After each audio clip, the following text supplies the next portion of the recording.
40 वर्ष में देखा है सृष्टि का परिवर्तन कितने जोर से हुआ है।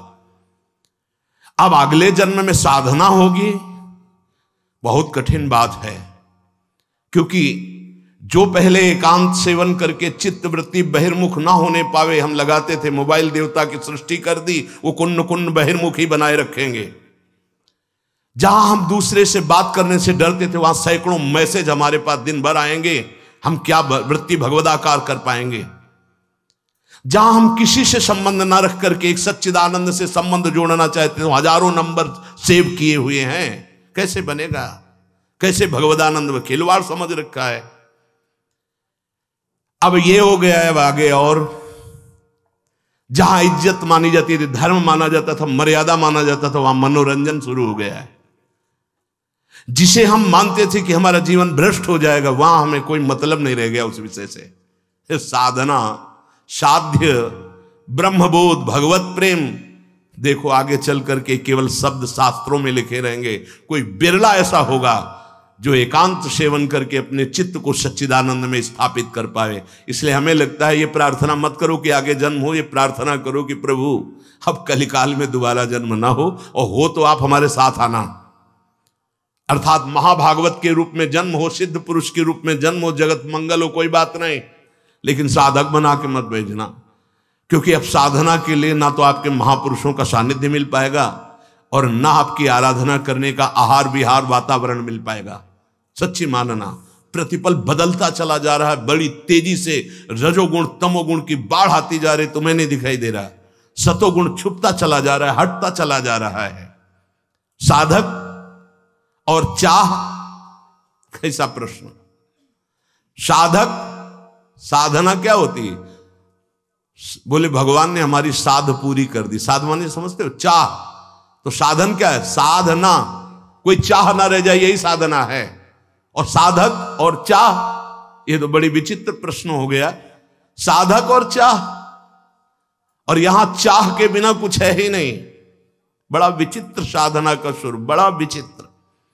इसीलिए कह रहे हैं कि ये विषयों की सुख वृत्ति दुख वृत्ति इसी अंतःकरण में होती है, आप में नहीं। पर आप उसके भोक्ता बन गए हैं, इसलिए सुख और दुख वृत्ति आपको भोगनी पड़ रही। क्यों? क्योंकि इस त्रिगुणात्मिका माया ने आपके अंदर भ्रम पैदा कर दिया कि मैं शरीर हूं, मैं सूक्ष्म शरीर हूं, मैं इंद्रियां, इनके द्वारा भोग भोग रहा हूं। ना आपको प्राण का परिचय है, ना कर्मेंद्री का परिचय है, ना आपको ज्ञानेंद्री का परिचय है, ना अंतःकरण का परिचय है, और आप इसी में आसक्त हैं और आप अपने को कह रहे हैं हम साधक हैं। किसकी साधना कौन कर रहा है? ध्यान देकर समझना है। उपासक इन तीन गुणों की वृत्तियों को देख ही नहीं पा रहा है कि इन तीन गुणों से संचलित होकर के तीनों शरीर बार बार मुझ अजन्मा को, मुझ अमल को मलयुक्त करके फंसाते चले जा रहे हैं। सबसे पहला रजोगुण, विक्षेप शक्ति रजसा क्रियात्मका यथा प्रवृत्ति प्रसृता पुराणी रागादयोस्याः प्रभवन्ति नित्यम दुखादयो ये मनुष्यो विकारा। ये रजोगुण विक्षेप शक्ति है, साधक को हर क्षण टांग मारती रहती है। ध्यान दीजिए, उसको तुम समझ ही नहीं पाओगे अगर अंतर्मुख नहीं हो। हर समय ये विक्षेप शक्ति रजोगुण साधक को हर समय विक्षेप देती रहती है। वो बैठा है, 10 दिन 10 महीने पहले किसी ने कुछ कहा था, वो भेज रही है, ये देखो, ये कभी भोगा था वो भेज रही है।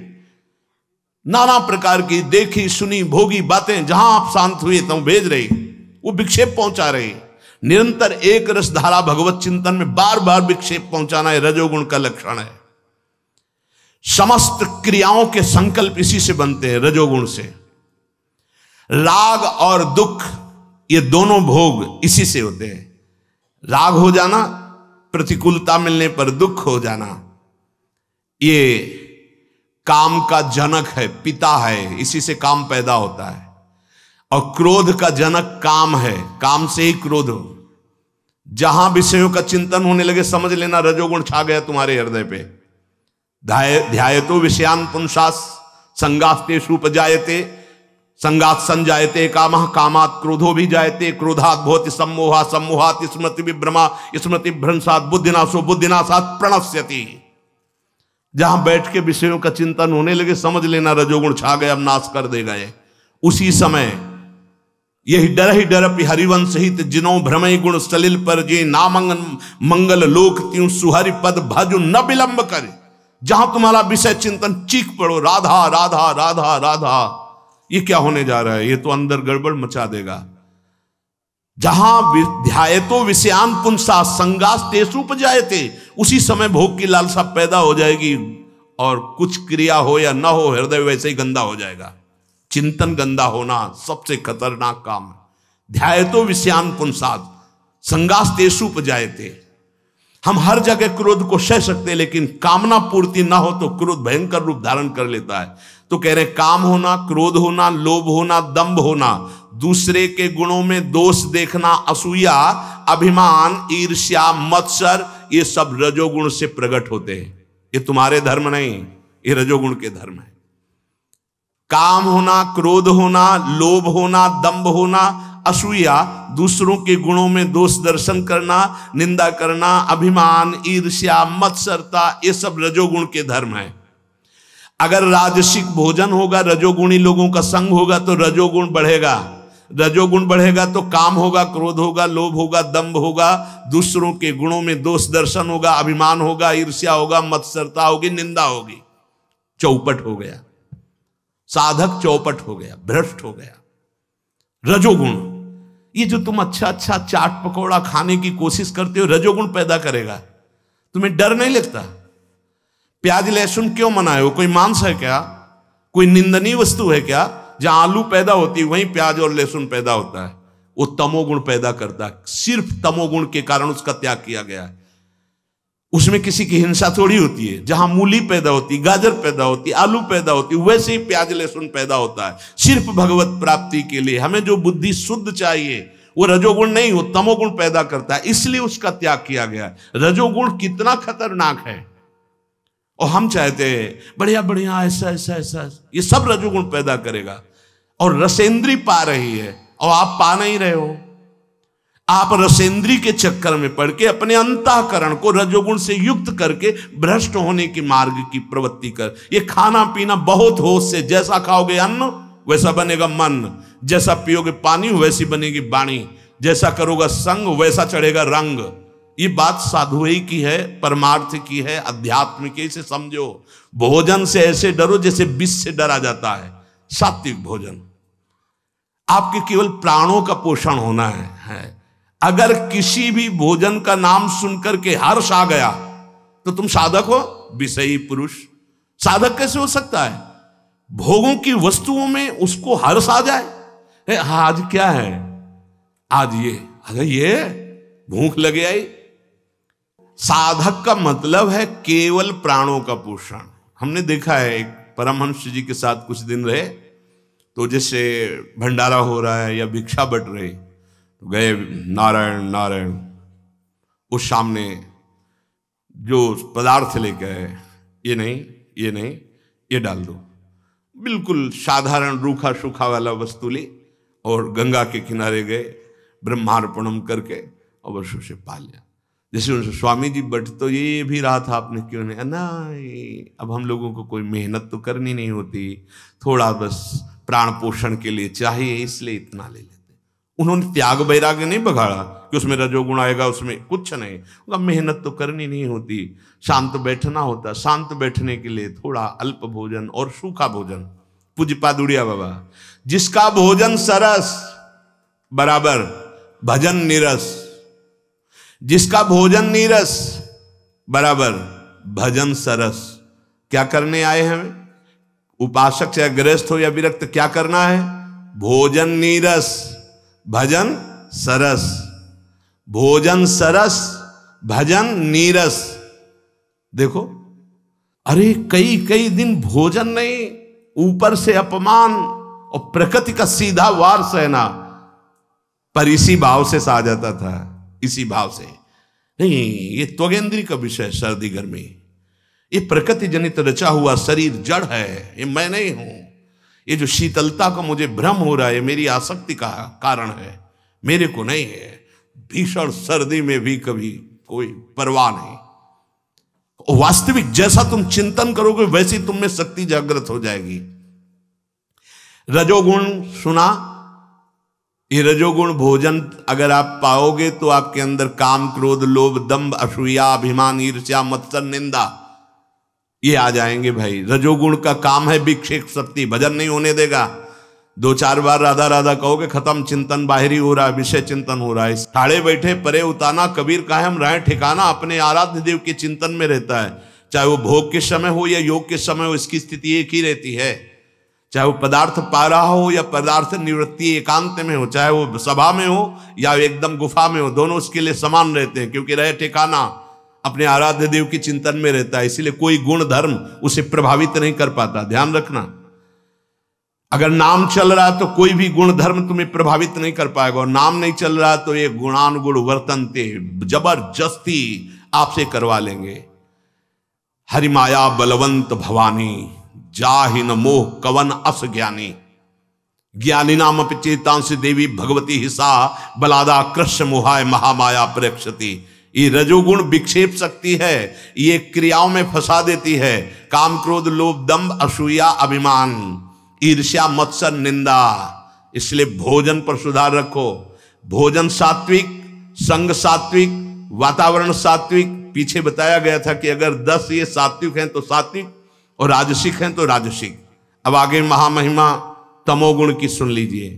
ऐसा वृत्तिर्नाम तमोगुणस्य शक्तिर्यया वस्त्वभासतेन्यथा, सैषा निदानम पुरुषस्य संसृतेर विक्षेप शक्ति प्रसरस्य हेतु। ये तमोगुण कुछ का कुछ दिखाता रहता है। चश्मा है ना, रंग भरा तो रंग भरा दिखाई देगा, सादा तो सादा दिखाई देगा, लाल तो लाल दिखाई देगा।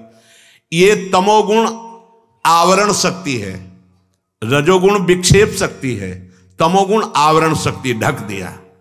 ये कुछ का कुछ प्रतीत, हम देखने चले थे सब में भगवान, लेकिन तमोगुण ने हमें कुछ और दिखा दिया। ये तमोगुण साधक को ढक लेती है, अंतःकरण आवरण शक्ति, विचार शक्तिहीन कर देती है। ये जन्म मरण का मुख्य कारण है। तम से ही अहंकार है। तमोगुण के अधिष्ठात्र देवता अहंकार के भगवान रुद्र, ये भारी विनाशकारी है तमोगुण। ये आवरण शक्ति यदि विक्षेप शक्ति से मिल जाए, रजोगुण और तमोगुण, बस हो गया खेल। तो लगभग ऐसा ही चलता है।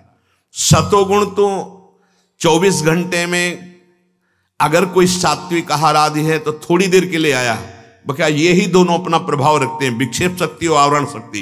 रजोगुण और तमोगुण, काम का चिंतन, क्रोध का चिंतन, ईर्ष्या, द्वेष, ये सब। ये विक्षेप शक्ति और आवरण शक्ति दोनों मिल जाए तो निश्चित ही अगले जन्म का हेतु बना देती है। इनके द्वारा ऐसी क्रियाएं होती हैं। तमोगुण से ग्रस्त हुआ चाहे जितना विद्वान या बुद्धिमान पुरुष हो, उसकी ज्ञान शक्ति खो जाती है। मुझे क्या बताया ना, विक्षेप शक्ति और आवरण शक्ति। जैसे काम चढ़ा और आवरण शक्ति तमोगुण भी आ गया, अब आप नहीं बच सकते, क्योंकि आपकी सोच का पहला आवरण कर देगा तमोगुण, और क्रिया शक्ति बलवान रजोगुण आपको भेद देगा, भ्रष्ट कर देगा। क्रोध काम से उत्पन्न हुआ रजोगुण से, लेकिन तमोगुण आवरण कर दिया। अब आपका भूल जाएगा कि हमारे सामने पूज्य जन है, कैसी बात करनी चाहिए, कैसा व्यवहार करना चाहिए। चाहे जितना विद्वान बुद्धिमान हो, आवरण शक्ति ढक लेती है। ये तमोगुण सामने कुछ और दिखाई देने लगता है, बोला कुछ और जाता है, समझ में कुछ और आता है, उसकी भ्रम बढ़ जाता है। ये तमोगुण की महती आवरण शक्ति बड़ी प्रबल है, इसको काट पाना। इस आवरण शक्ति से जब युक्त हो जाता है तमोगुण से, तो उसे हर बात विपरीत लगती है। आप मुस्कुरा के भी देखो तो जरूर हमारा उपहास कर रहा है, ये हंसा क्यों, अब इसको ये हंसी का फल दिखाएंगे। एकदम वो हर समय नाक में गुस्सा बना रहेगा, विपरीत भावना आ जाएगी। अभावना, जो पूज्य जन उनके प्रति भाव बिगड़ जाएगा, असंभावना आ जाएगी, तमोगुण की शक्तियां उसके अंदर जागृत हो जाएंगी, और वो अपनी स्थिति से डामाडोल होकर अपराध कर बैठेगा। अज्ञान, आलस्य, खूब सोना पड़े पड़े।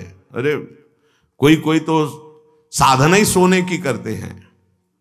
5 घंटे साधक के लिए, बस 6वां घंटा नहीं, 6 घंटे उनके लिए जो मेहनत करते हैं, शारीरिक श्रम। 5 घंटे बहुत है। 5 घंटे,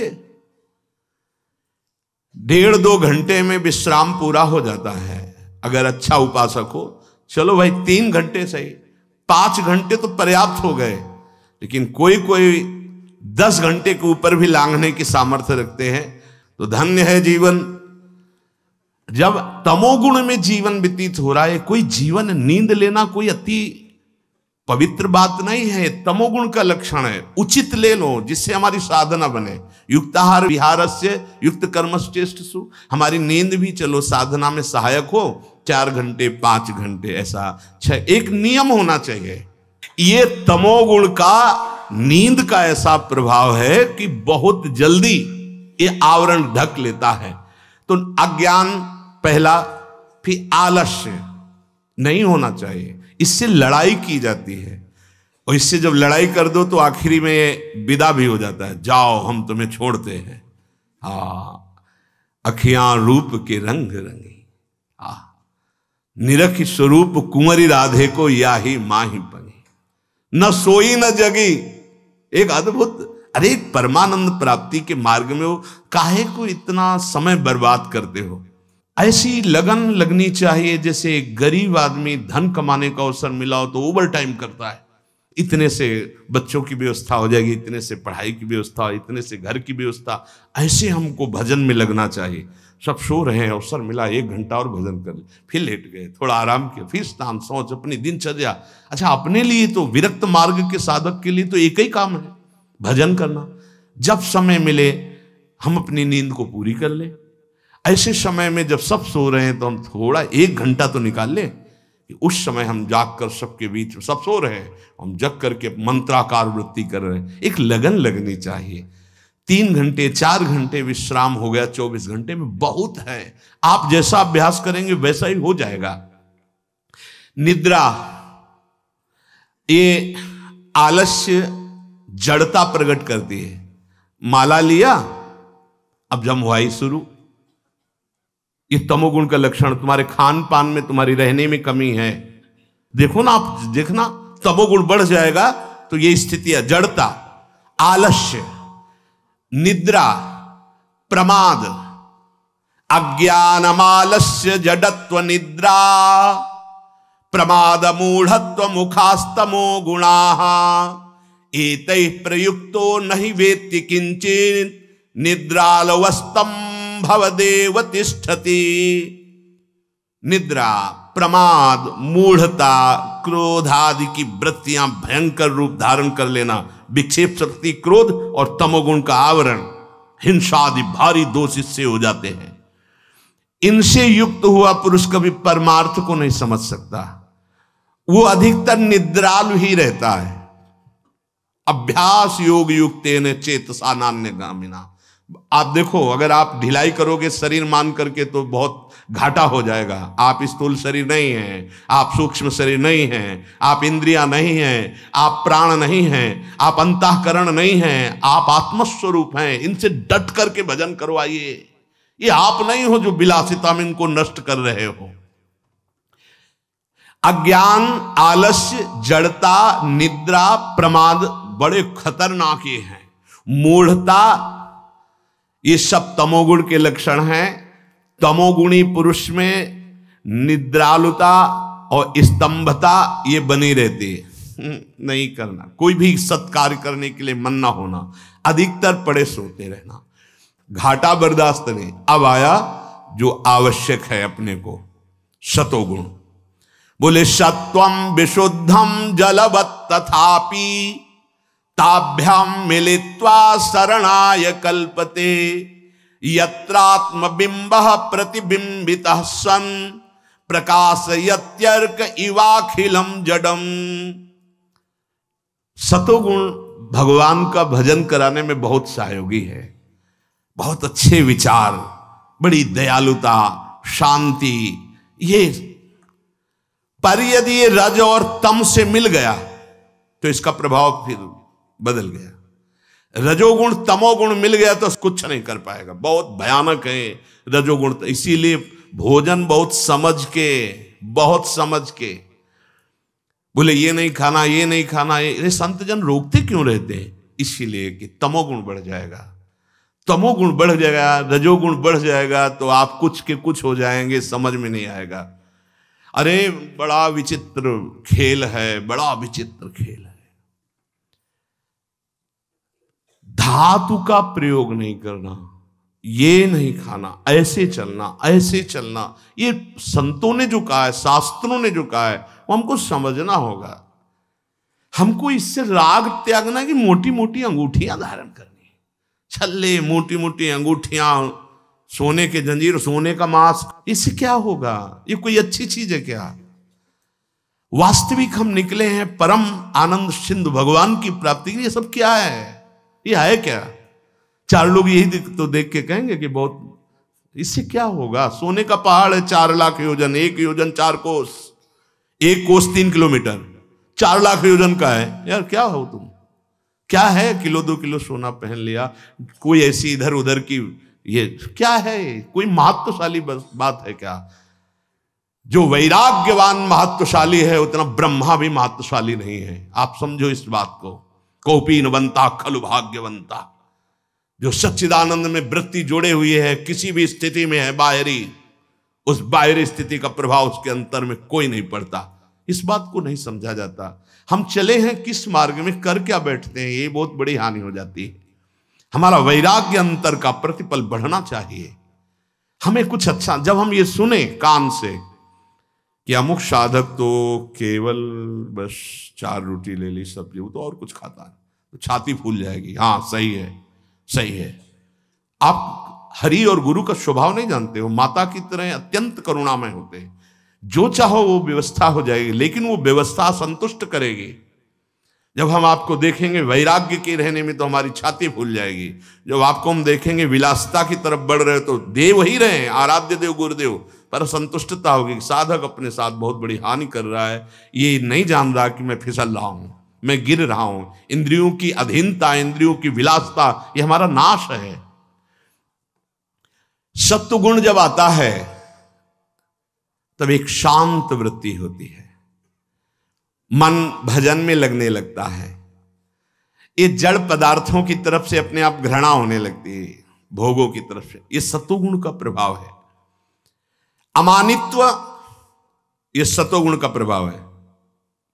मान स्वीकार नहीं करना, कितना सुंदर है सत्वगुण। लेकिन गुणातीत, इससे भी ऊपर उठना है। मंजिल कितनी कठिन है देखो ना। अमानित्व, कोई भी मान स्वीकार न करना है, सत्वगुण का पहला लक्षण है। यम नियम, श्रद्धा, भक्ति, मुमुक्षता, देवी संपदा, समस्त सद्भोगों का त्याग, ये सत्वगुण। अगर सत्वगुण आ जाए तो अभी भक्ति में रंग आ जाए। इसीलिए खान पान केवल सत्वगुण होना चाहिए।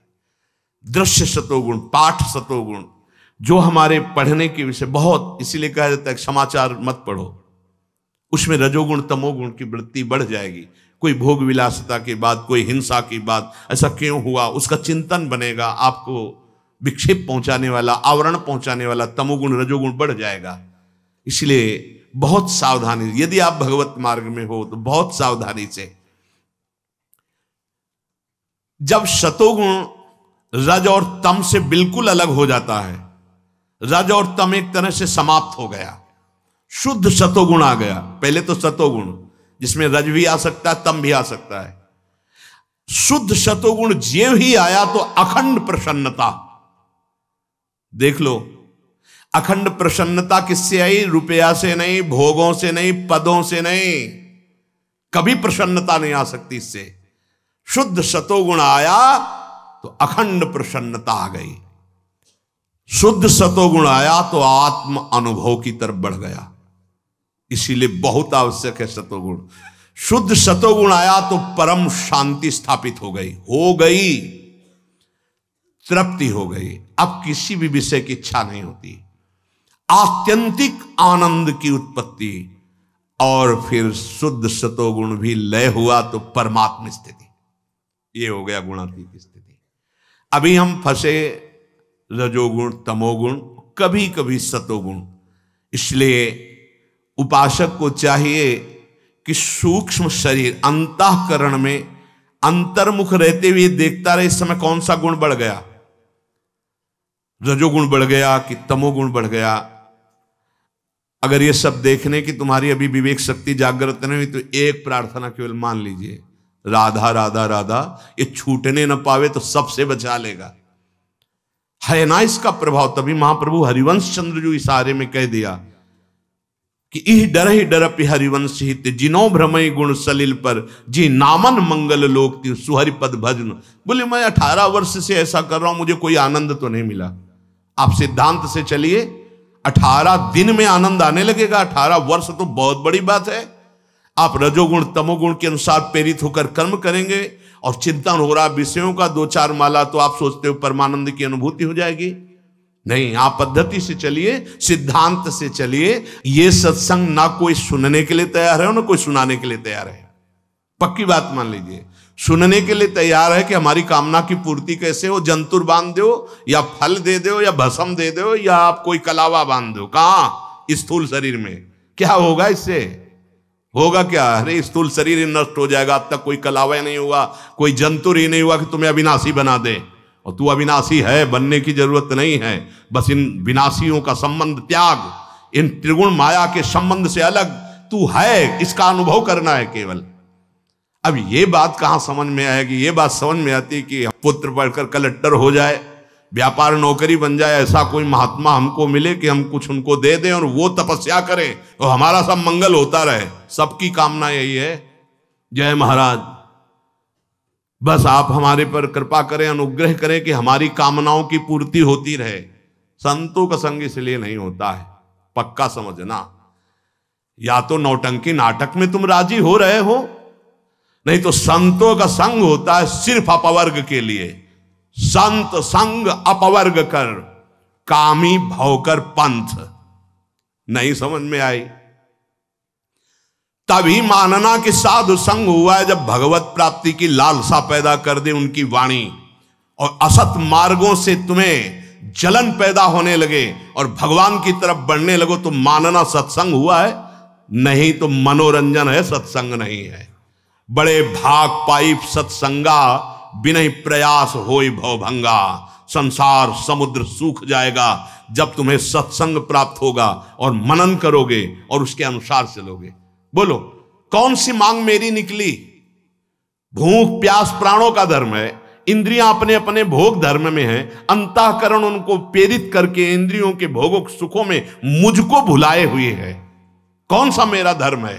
न मरना मेरा धर्म है, न जन्मना धर्म, न भूख धर्म है, न प्यास धर्म है, न इंद्रियों का विलास मेरा धर्म है। इन मायाकृत रचे हुए करणों में मैं आसक्त हो गया, भूल गया अपने आप को। यही दुर्गति का कारण है।